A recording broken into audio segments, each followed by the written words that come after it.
Jeremias, ika-48 kabanata. Tungkol sa Moab, ganito ang sinasabi ni Yahweh na makapangyarihan sa lahat, ang Diyos ng Israel. Kahabag-habag ang Nebo, sapagkat ito'y ganap na mawawasak. Nalupig ang Kiryataim, nawasak ang kanyang pader at nalagay sa kahihiyan ang mga mamamayan. Wala nang katanyagan ng Moab. Ang Hesbon ay nasakop na ng kaaway. Sinabi pa nila, "Hali kayo, wasakin natin ang Moab hanggang hindi na ito matawag na isang bansa." At kayong nakatira sa Dibon, kayo'y patatahimikin, hahabulin ng tabak ang inyong mamamayan. Dinggin ninyo ang pagtangis sa Horonaim, dahil sa karahasan at pagkawasak. Wasak na ang Moab, iyakan ng mga bata ang siyang maririnig. Sa pag-akyat sa luhit, mapait na tumatangis ang mga mamamayan. Pagbaba sa Horonaim, naririnig ang paghiyaw ng kapahamakan. Tumakas kayo, iligtas ninyo ang inyong buhay, gaya ng mailap na asno sa disyerto. Mga taga-Moab, dahil nagtiwala kayo sa inyong lakas at kayamanan, kayo'y malulupig din at dadalhing bihag ang Diyos-Diyosa ninyong si Kimos, pati ang kanyang mga pari at mga lingkod. Papasukin ng tagawasak ang bawat lunsod at walang makakatakas. Mawawasak ang kapatagan at ang libis ay guguho. Lagyan ninyo ng puntod ang Moab, sapagkat tiyak ang kanyang pagbaksak. Mawawasak ang kanyang mga lunsod at wala nang maninirahan doon. Sumpain siya na pabaya sa pagtupad sa gawain ni Yahweh. Sumpain siya na ayaw gumamit ng kanyang tabak sa pagpatay. Namuhay na panatag ang Moab mula sa kanyang kabataan, sabi ni Yahweh. Siya'y gaya ng alak na hindi nagagalaw ang latak. Hindi siya isinasalin sa ibang sisidlan. Hindi pa siya nagdadalang bihag, kaya hindi pa nagbabago ang kanyang lasa at ang kanyang amoy ay hindi pa nawawala.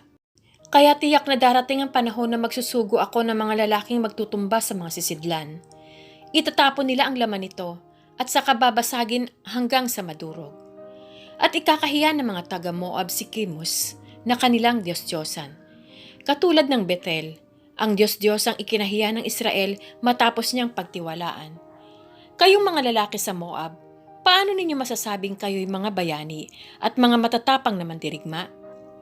Dumating na ang wawasak sa Moab at sa kanyang mga lunsod, at ang magigiting niyang kabataan ay masasawi. Ito ang pahayag ng hari na ang pangalan na Yahweh na makapangyarihan sa lahat. Nalalapit na ang pagbaksak ng Moab. Mabilis na dumarating ang kanyang pagkawasak. Magdalamhati kayo dahil sa kanya, mga karatig bayan, at kayong lahat na nakakakilala sa kanya. Sabihin ninyo, nabali ang matibay na setro, ang setro ng karangalan at kapangyarihan. Kayong mga taga-Dibon, bumaba kayo mula sa inyong kataasan at maupo kayo sa tigang na lupa, sapagkat dumating na ang wawasak sa Moab at iniwang wasak ang inyong mga tanggulan. Kayong naninirahan sa Aroer, tumayo kayo sa tabing daan at magmasid. Tanungin ninyo ang mga lalaking tumatakbo, ang babaeng tumatakas, ano ang nangyari? Ang Moab ay napahiya at nanlupaypay.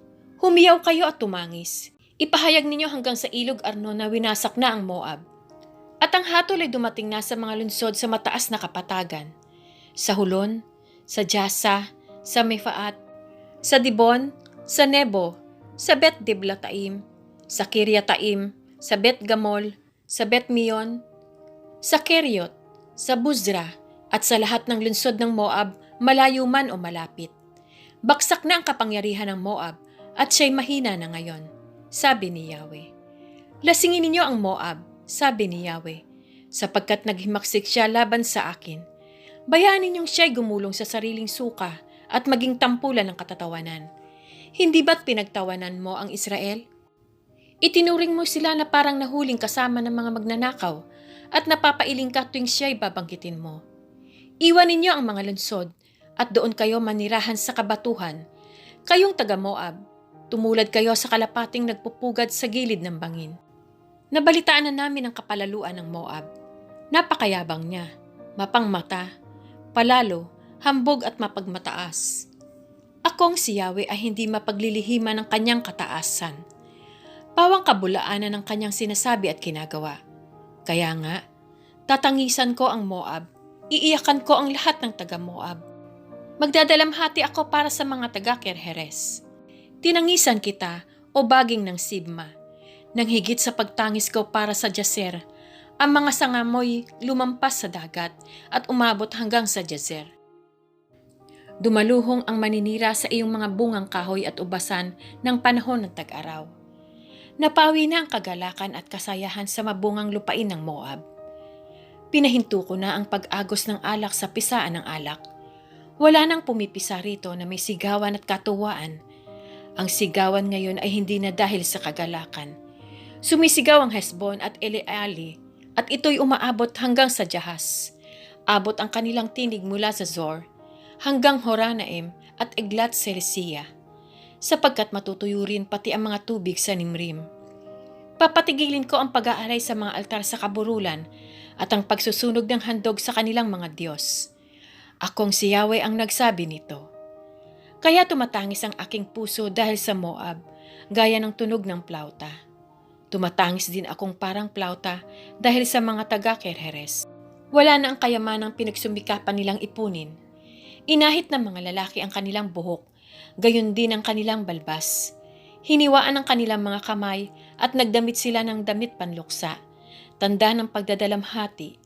Ang pagtangis ay maririnig mula sa mga bubungan ng bahay sa Moab at sa malalapad na liwasan niya, sapagkat winasak ko ang Moab tulad sa isang tapayang wala nang may gusto. Wasak na wasak ang Moab.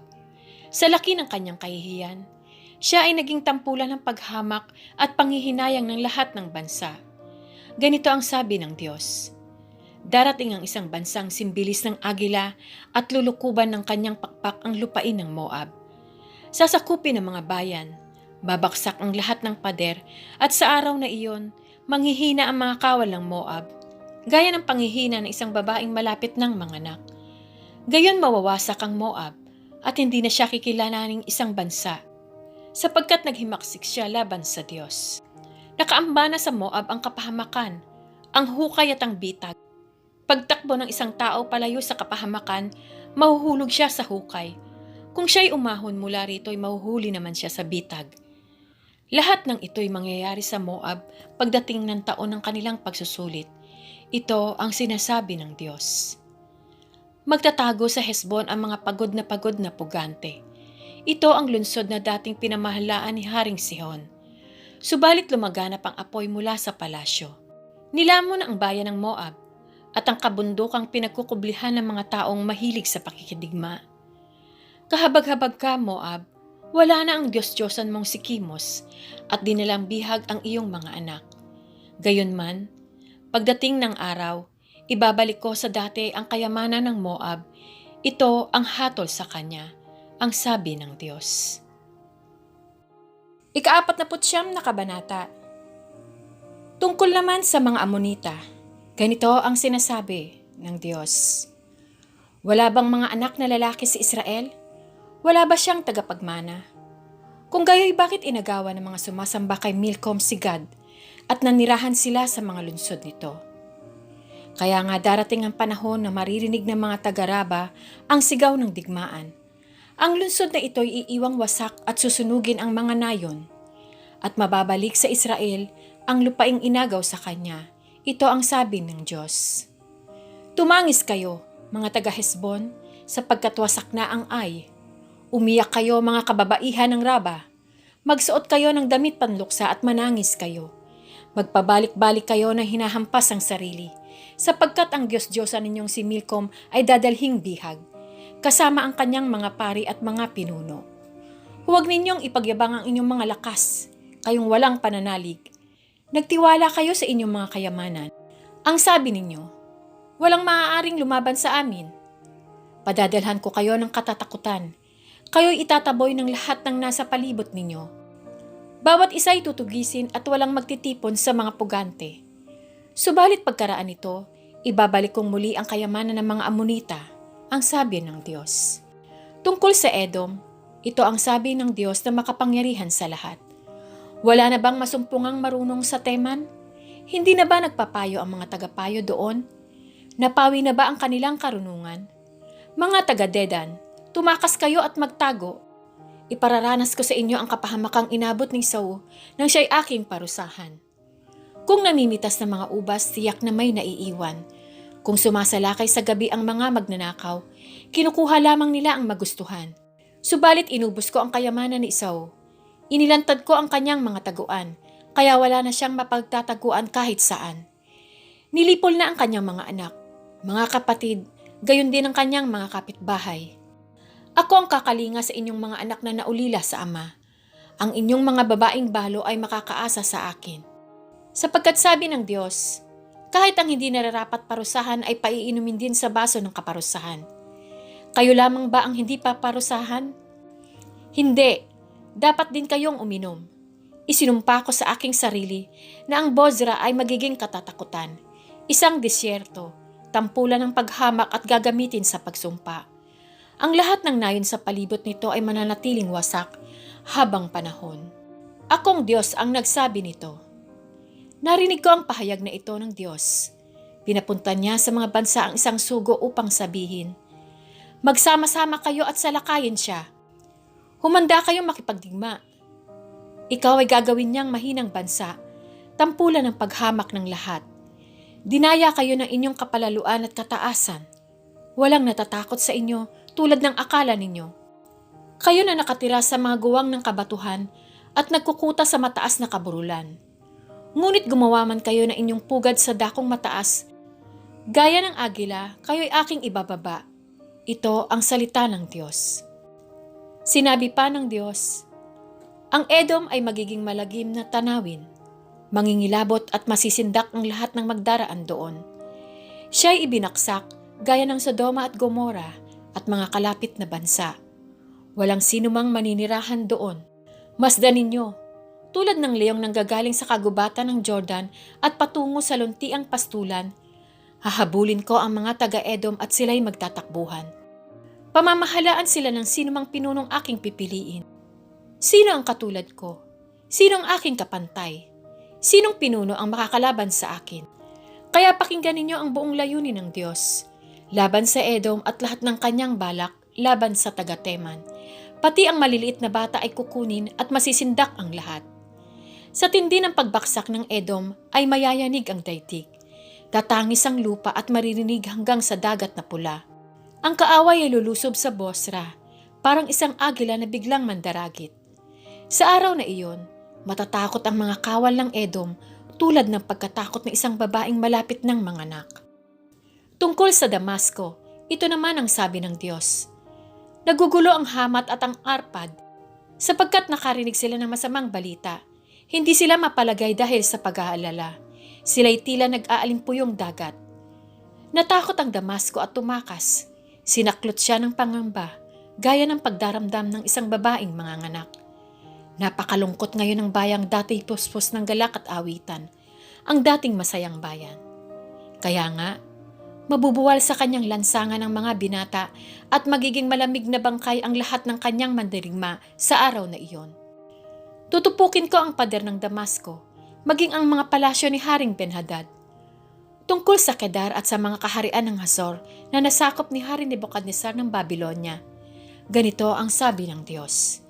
Magbangon kayo, salakayin ninyo ang Kedar, lipulin ninyo ang mga naninirahan sa silanganan, kunin ninyo ang kanilang mga tolda at mga kawan, ang mga kortina, ang mga kasangkapang naroon at ang mga kamelyo. Sabihin ninyo sa mga tao, nakakapangilabot sa lahat ng dako. Kayong mga taga-Hazor, tumakas kayo at lumayo. Magtago kayo sa mga liblib na lugar, sapagkat may balak laban sa inyo si Hari Nebukadnesar ng Babylonia. May nabuo na siyang layunin laban sa inyo, sabi ng Diyos. Bumangon kayo at salakayin ang isang bansang namumuhay na payapa at sagana, na walang kandado ang mga pintuang bayan at nag-iisang namumuhay. Sasamsamin ang kanilang mga kamelyo at mga baka. Pangangalatin ko sa disyerto ang mga nagpaputol ng buhok. Darating ang kapahamakan sa lahat ng panig, sabi ng Diyos. Magiging tirahan ng mga asong gubat ang Hazor at ito'y mananatiling tiwangwang. Wala ng taong maninirahan doon o makikipamayan sa kanila.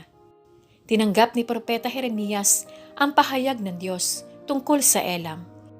Nang magpasimulang maghari si Zedekias sa Juda, ganito ang sabi ng Diyos na makapangyarihan sa lahat. Babaliin ko ang pana ng Elam, ang pangunahing sandatang sagisag ng kanilang lakas. Paiihipin ko ang hangin mula sa lahat ng panig ng kalangitan at pangangalatin ko sila sa lahat ng dako. Masisindak ang mga taga-Elam sa harap ng kanilang kalaban. Padadalhan ko sila ng kapahamakang dahil sa matinding galit ko. Ipadadala ko sa kanila ang tabak hanggang malipol silang lahat at itatayo ko sa Elam ang aking trono. Lilipulin ko ang kanilang hari at mga pinuno. Ngunit darating din ang panahon na ibabalik ko ang kayamanan ng Elam. Akong ang Diyos ang nagsabi nito. 50 Kabanata. Sa pamamagitan ni Propeta Jeremias ay ipinahayag ni Yahweh ang mangyayari sa Babylonia at sa mga mamamayan nito. Ipahayag mo sa mga bansa, wala kang ililihim. Ikalat mo ang balita. Nasakop na ang Babylonia. Nalagay na sa kahihiyan si Bel. Nanlupaypay na si Merodach, mga Diyos-Diyosan sa Babylonia. Sapagkat isang bansang mula sa hilaga ang sumalakay sa kanya. Gagawing isang disyerto ang kanyang lupain at walang tao o hayop na maninirahan doon. Sinabi ni Yahweh, pagdating ng panahong iyon, lumuluhang magsasama-sama ang mga taga-Israel at mga taga-Juda at hahanapin nila ako na kanilang Diyos. Ipagtatanong nila ang daan patungo sa Zion. Pupunta sila roon upang makipagkaisa kay Yahweh sa isang kasunduang kanilang tutuparin habang panahon. Ang aking bayan ay parang mga tupang naligaw, sapagkat pinabayaan sila ng kanilang mga pastol. Kaya lumayo sila at tumakbong papunta sa kabundukan. Tinahak nila ang bundok at burol at nakalimutang magbalik sa kulungan. Nilapa sila ng nakatagpo sa kanila. Ang sabi ng kanilang mga kaaway, wala kaming kasalanan, sapagkat nagkasala sila laban kay Yahweh, ang tunay na pastol at siyang pag-asa ng lahat ng kanilang mga ninuno. Takasan ninyo ang Babylonia, lisanin ninyo ang bansang iyan. Kayo ang maunang umalis, gaya ng mga barakong kambing na nangunguna sa kawan. Sapagkat susulsulan ko ang malalakas na bansa upang salakayin ng Babylonia. Magmumula sila sa hilaga upang bihagin siya. Sila'y mga bihasang mandirigma at walang mintis kung pumana. Sasamsama ng mga gamit ang mga taga-Babylonia at mananagana ang lahat ng makakakuha. Ito ang sabi ni Yahweh. Bagamat kayo'y nagkakatuwaan at nagkakasayahan, kayong kumuha ng aking mana. Bagamat nagwala kayong gaya ng babaeng baka sa damuhan at humahalinghing na parang kabayong lalaki, malalagay sa ganap na kahihiyan ng inyong ina na nagsilang sa inyo. Siya ang magiging pinakahuli sa mga bansa, isang tigang na lupain na parang disyerto. Wala nang maninirahan sa kanya dahil sa puot ni Yahweh. Siya'y isang lunsod na wasak. Lahat ng magdaraan doon ay magtataka at mangingilabot sa nangyari sa kanya. Humanay kayo sa palibot ng Babylonia. Humanda kayong mga manunudla. Patamaan ninyo siya at huwag magsasayang ng palaso sapagkat siya'y nagkasala laban kay Yahweh. Humiyaw kayo ng pagtatagumpay laban sa kanya.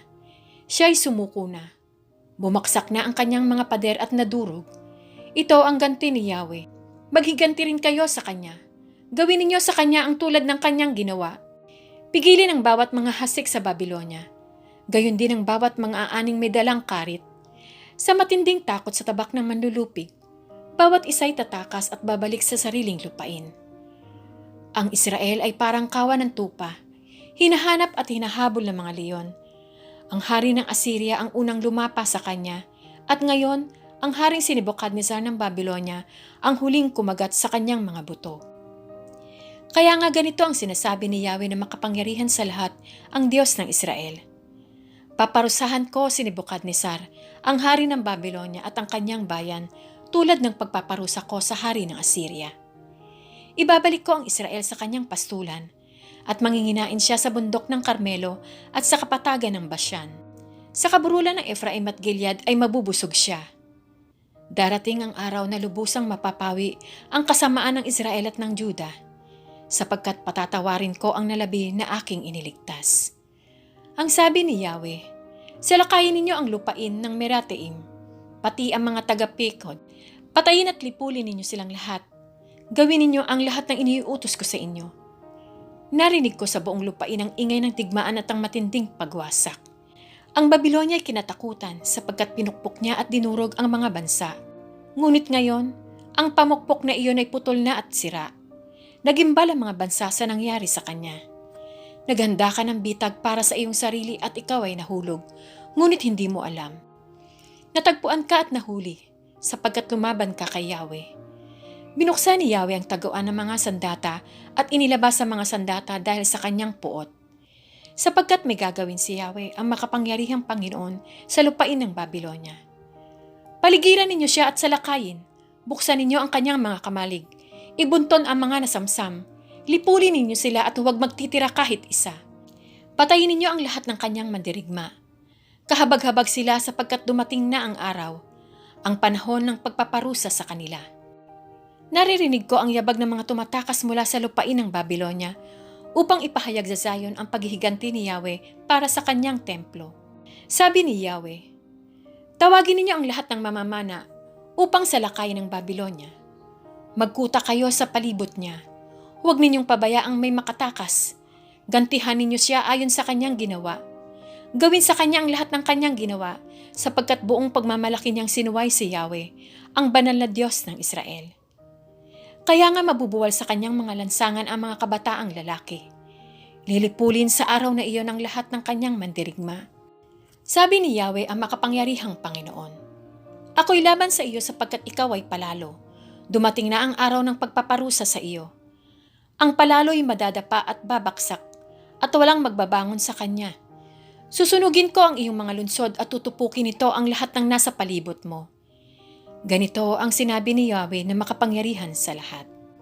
Magkasamang inapi ang mga taga-Israel at mga taga-Juda. Hawak silang mahigpit na mga bumihag sa kanila at ayaw silang palayain. Ngunit makapangyarihan ang kanilang manunubos. Ang pangalan niya Yahweh na makapangyarihan sa lahat. Siya ang makikipaglaban para sa kanila upang bigyan sila ng kapayapaan. Ngunit kaguluhan ang ipadadala niya sa mga mamamayan ng Babylonia. Sinasabi ni Yahweh, nakaamba ang isang tabak laban sa mga hukbo ng Babylonia, laban sa naninirahan sa Babylonia at sa kanyang mga pinuno at mga matatalino. Ito'y nakaamba sa kanyang mga bulaang propeta at naging mga mangmang sila. Ito'y nakaamba sa kanyang mga mandirigma upang lipulin sila. Nakaamba ang tabak laban sa kanyang mga kabayo at sa mga karwahe at sa lahat ng hukbo upang panghinaan sila ng loob. Ang lahat ng kanyang kayamanan ay sasamsamin. Matutuyo ang lahat ng kanyang katubigan, sapagkat ito'y lupain ng mga Diyos-Diyosan na luminlang sa mga tao. Kaya nga ang maninirahan doon ay mababangis na hayop at mga asong gubat. Gayon din ang mga dambuhalang ibon. Wala ng taong maninirahan doon habang panahon at hindi na ito pamamayanan ng alinmang lahi. Kung paanong winasak ng Diyos ang Sodoma at Gomora at ang mga lunsod na karatig nila, sinasabi ni Yahweh na wala nang maninirahan doon o makikipamayan sa kanya. Masdan mo, may dumarating mula sa hilaga, isang bansang makapangyarihan. Maraming hari ang nagbabangon mula sa malayong panig ng daigdig. May mga dala silang busog at sibat. Sila'y malulupit at walang habag. Nakasakay sila sa mga kabayo. Ang kanilang mga yabag ay parang ugong ng dagat. Nakahanda sila laban sa Babylonia. Nabalitaan na ng hari ng Babylonia ang tungkol sa kanila at siya'y nanlupaypay. Sinaklot siya ng pagkabalisa at ng sakit na tulad ng nararamdaman ng isang babaeng manganganak. Masdan mo, gaya ng isang leyong lumalabas sa kagubatan ng Jordan upang sumalakay sa isang matibay na kulungan ng mga tupa. Bigla ko silang itataboy at pipili ako ng mangunguna sa bansa. Wala akong katulad, wala akong kapantay, walang haring makakalaban sa akin. Kaya pakinggan ninyo ang binabalak ni Yahweh laban sa Babylonia at sa mga mamamayan nito. Ang mga batang tupa sa kawan ay aagawin. Masisindak sa mangyayari sa kanila ang kanilang mga pastol. Mayayanig ang lupa sa ingay ng pagbihag sa Babylonia, at ang kanyang pagtangis ay maririnig ng mga bansa. 51 Kabanata. Sinabi ni Yahweh, makinig kayo. Magpapadala ako ng isang tagapagwasak ng Babylonia at ng mga hukbo nito. Magsusugo ako sa Babylonia ng mga dayuhang wawasak dito na tulad sa malakas na hanging tumatangay sa ipa. Sa araw na iyon ng kanyang kapahamakan, iiwan nilang walang laman ng lupain paglusob nila mula sa lahat ng panig.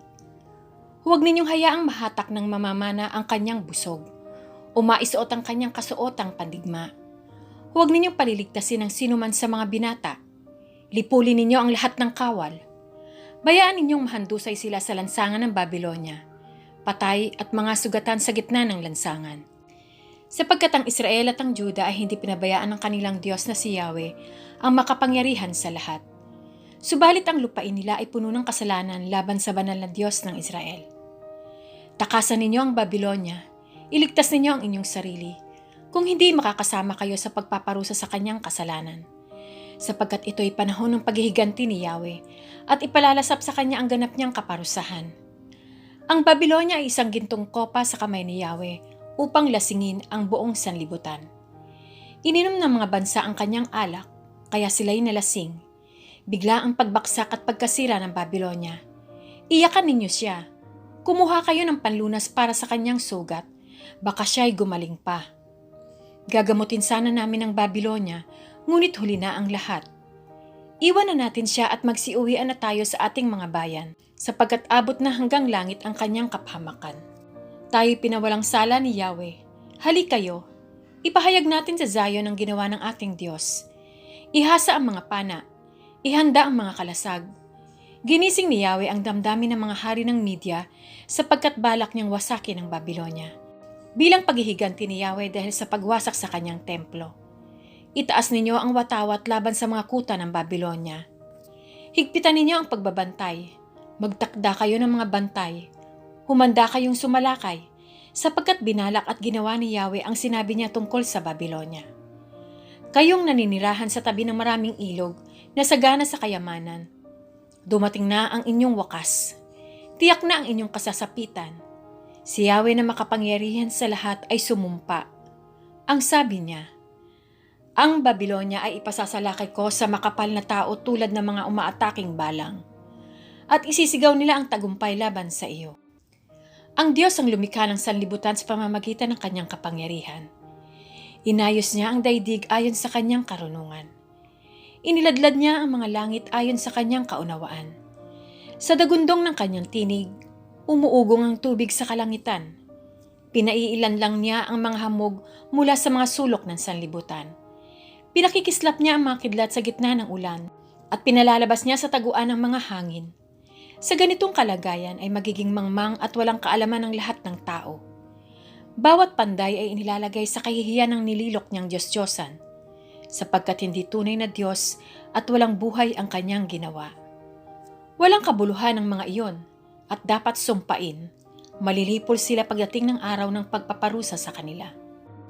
Ang Diyos ni Jacob ay hindi gaya ng mga ito, sapagkat siya ang lumikha ng lahat at ang Israel ay hinirang niya. Yahweh na makapangyarihan sa lahat ang pangalan niya.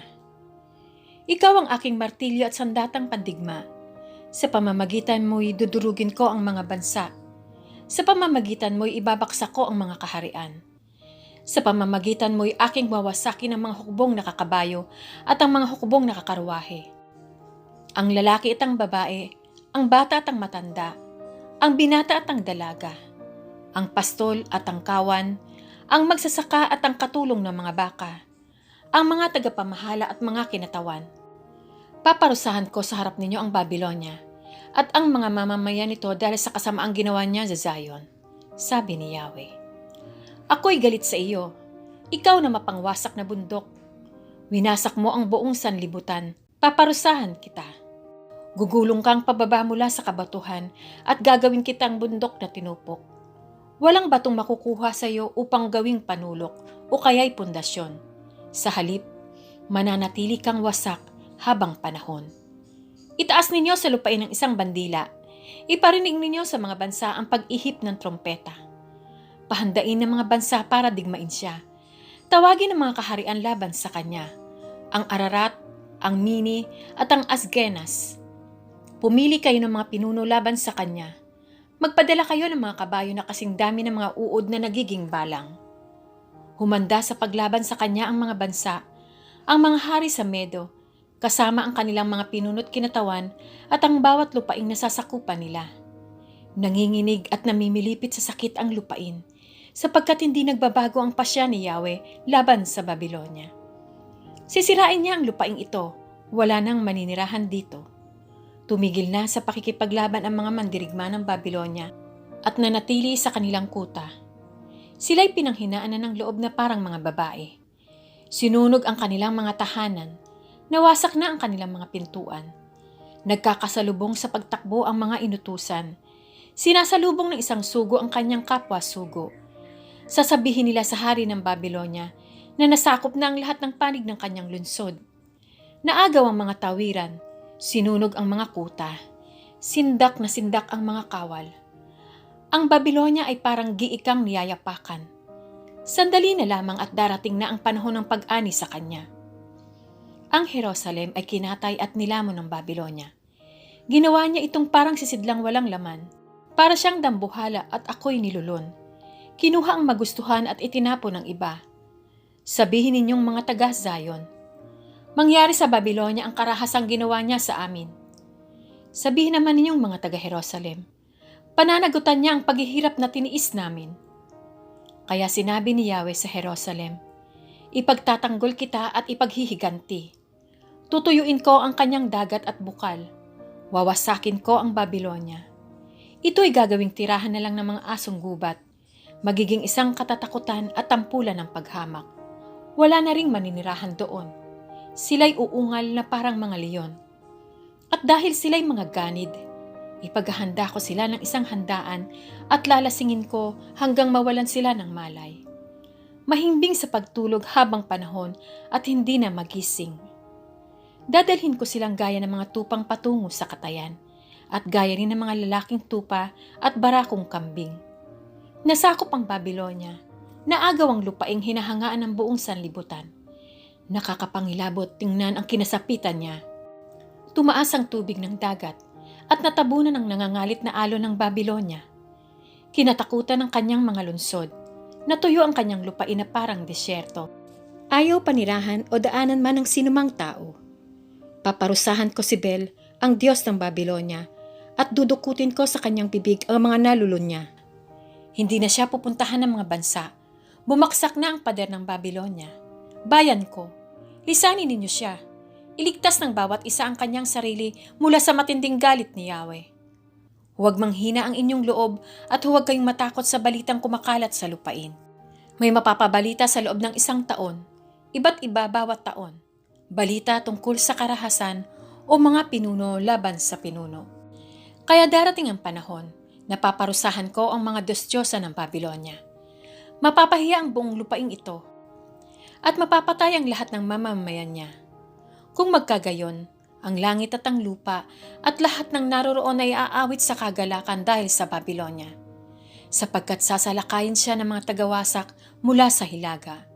Sabi ni Yahweh, dapat ibaksak ang Babylonia bilang kapalit ng mga napatay sa Israel, sapagkat ang Babylonia ang dahilan ng mga napatay sa buong sanlibutan. Sinabi ni Yahweh sa mga Israelita na bihag sa Babylonia, kayong nakaligtas sa kamatayan, magpatuloy kayo at huwag kayong titigil. Alalahanin ninyo si Yahweh kung kayo'y nasa malayong lugar na, gayon din ang Jerusalem. Kami napahiya dahil nakarinig kami ng paghamak. Nalagay kami sa kahihiyang katayuan sapagkat dumating ang mga dayuhan at pumasok sa banal na dako sa bahay ni Yahweh. Makikita ninyo, darating ang panahong paparusahan ko ang kanyang mga Diyos-Diyosan. Maririnig ang daing ng mga sugatan sa buong lupain.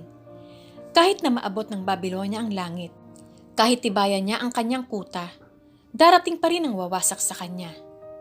Sinabi pa ni Yahweh, pakinggan ninyo ang iyakan mula sa Babylonia, ang panaghoy dahil sa kanyang pagkawasak, sapagkat ginigiba ni Yahweh ang Babylonia at pinatatahimik ang kanyang malakas na sigaw. Ang kanyang mga alon ay parang ugong ng malakas na tubig. Matining ang alingawngaw ng kanilang tinig. Sumalakay na sa Babylonia ang tagawasak. Binihag ang kanyang mga mandirigma. Pinagbabali ang kanilang mga pana sapagkat si Yahweh ay Diyos na gumaganti. Magbabayad siya ng buo. Lalasingin ko ang kanyang mga pinuno at mga matatalino, ang kanyang mga tagapamahala, tagapag-utos at mandirigma. Mahihimbing sila habang panahon at hindi na magigising. Ito ang sabi ni Yahweh na makapangyarihan sa lahat. Sinabi ni Yahweh na makapangyarihan sa lahat, ang malawak na pader ng Babylonia ay mawawasak at masusunog ang matataas niyang pintuang bayan. Nagpapakahirap sa walang kabuluhan ng mga tao. Pinapagod nila ang kanilang sarili para mauwi lamang sa apoy. Ito naman ang iniutos ng propeta Jeremias sa punong eunuko na si Seraías, ang anak ni Nerias at apo ni Maasías, nang siya'y magpunta sa Babilonya, kasama ni Haring Zedekias ng Juda noong ika-4 na taon ng paghahari nito. Itinala ni Jeremias sa isang kasulatan ang lahat ng kapahamakang darating sa Babilonya at lahat ng bagay na nasulat tungkol dito. Ang sabi ni Jeremias kay Seraías, "Basahin mong lahat ang nakasulat dito pagdating mo sa Babilonya. Pagkatapos ay sabihin mo, Yahweh, sinabi mong ang lupaing ito'y iyong wawasakin. Wala nang maninirahan dito, maging tao o hayop, at mananatili itong wasak habang panahon."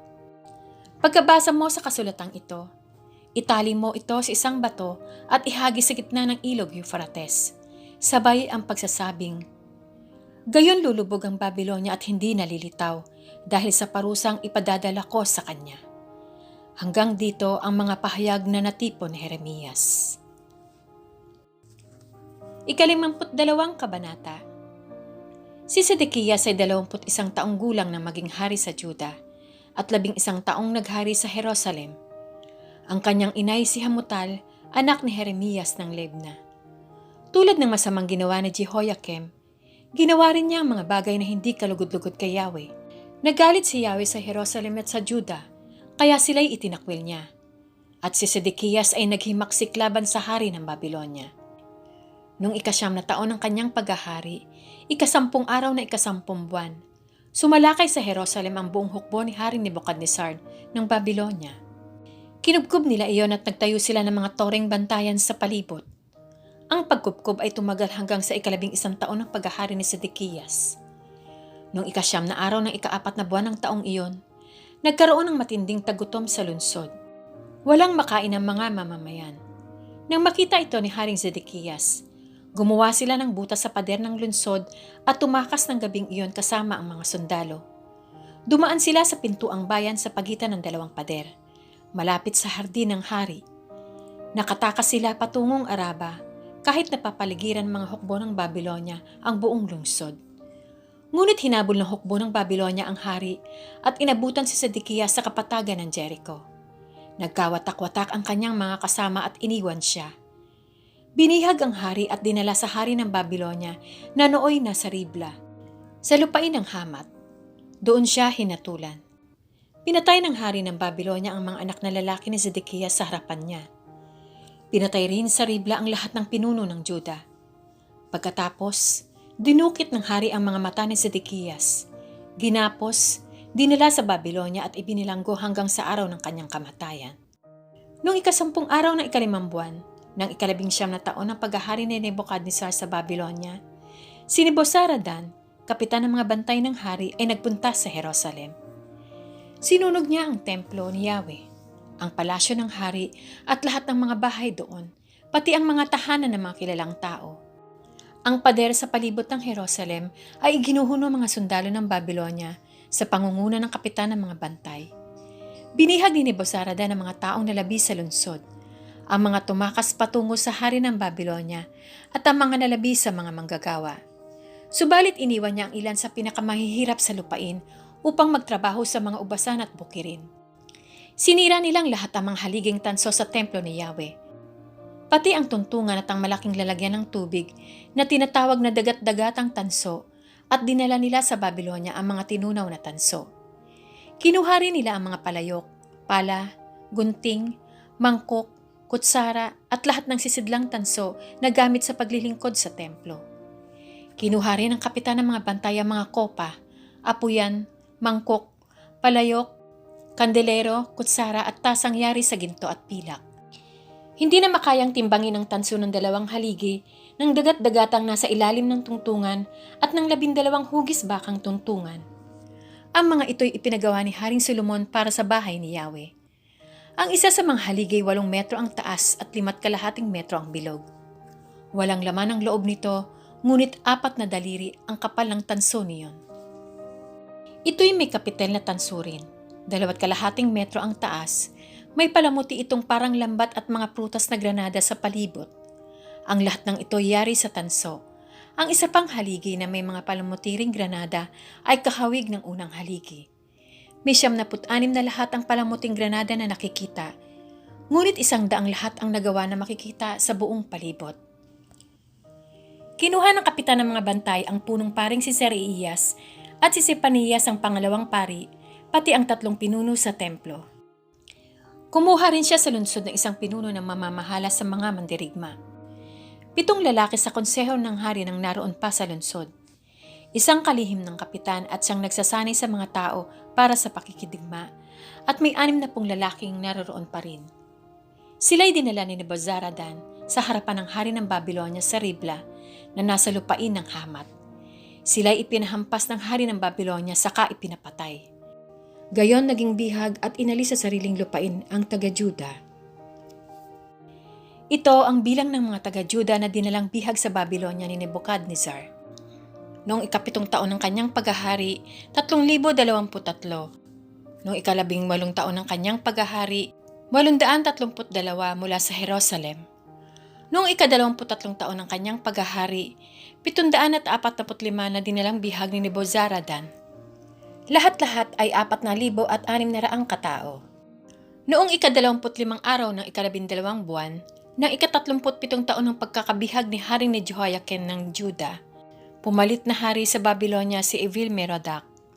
Naging mabuti ito kay Haring Jehoiakim ng Juda at pinalabas siya sa bilangguan.